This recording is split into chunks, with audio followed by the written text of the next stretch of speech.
Welcome to శ్రీస్ gang. నేనైతే ఇప్పుడు ఒక హెల్దీ ఐటెం చేసి చూపిస్తున్నాను. అదేంటో మొత్తం ప్రాసెస్ చూడండి. మీరు కూడా ట్రై చేయండి. చాలా బాగుంటుంది. పిల్లలకైతే బాగా నచ్చుతుంది. ఓకే,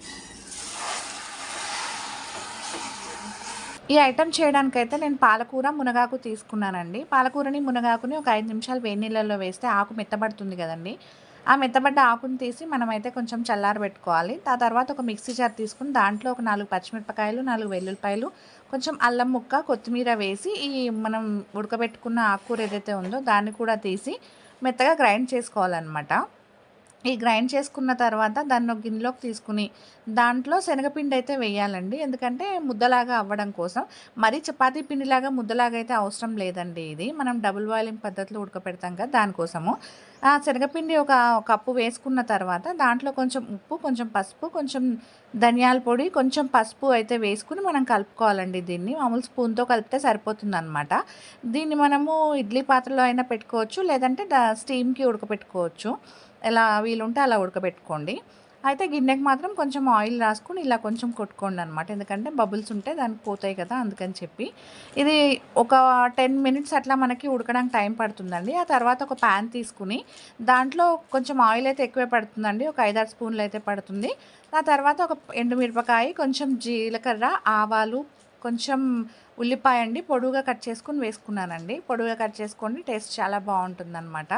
అవి వేగుతున్నప్పుడు మనం ఈ ఉడకబెట్టుకున్నది ఏదైతే మిశ్రమం ఉంది కదా, దాన్ని తీసుకుని ఇదిగోండి చూడండి నేను చూపిస్తున్నట్టుగా మనం ముక్కలు కోసుకోవాలి. చాలా ఈజీగా వస్తుందండి.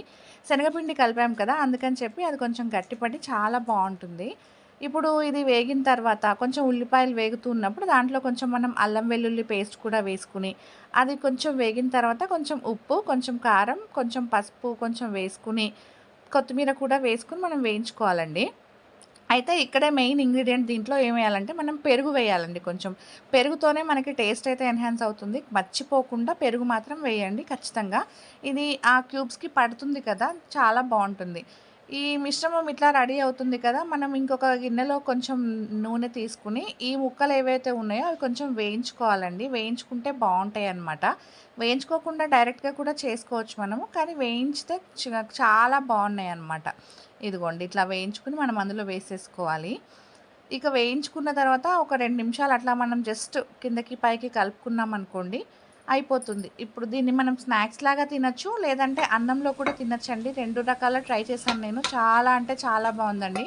ఎంత బాగుందంటే నిజంగా ఎవరు తినరేమో పిల్లలు ఆకుకూర కదా అనుకున్నాను, కానీ అందరూ చాలా ఇష్టంగా తిన్నారు. మీరు కూడా ఒకసారి ట్రై చేయండి. ఎంత బాగుందో మీరు చెప్తారనమాట. ఓకేనా? థ్యాంక్